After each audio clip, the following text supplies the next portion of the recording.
สวัสดีคุณผู้ชมทุกท่านนะครับพบกับผมนายรักเรเช่นเคยนะครับวันนี้ผมก็จะพามาชมความคืบหน้าของกระท่อมที่ได้สร้างจากเศษไม้เก่านะครับที่ผมได้รวบรวมมาและผมก็ได้ต่อเติมกระท่อมไปเรื่อยจนถึงตอนนี้มันก็เป็นไปตามที่คุณผู้ชมได้เห็นในวิดีโอนั่นแหละครับในเขตบริเวณกระท่อมผมก็ได้ลงพืชผักสวนครัวไว้บ้างพอได้เก็บใช้งานนะครับทั้งมะนาวมะกรูดข่าตะไคร้มะละกอพริกและอีกมากมายนะครับ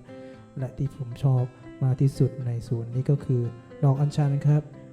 มันมีดอกที่สวยงามและก็กินได้ด้วยนะครับผมพยายาม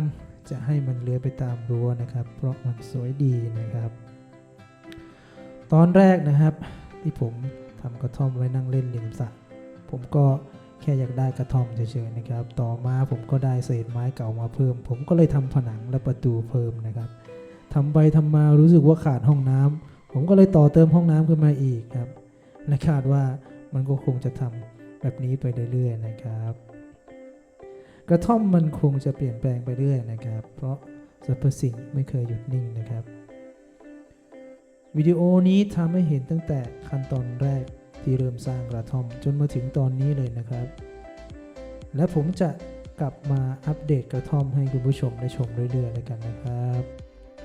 ขอให้ทุกท่านมีสุขภาพที่แข็งแรงสนุกและมีสุขกับสิ่งที่ทำฝากกดติดตามช่องผมด้วยนะครับ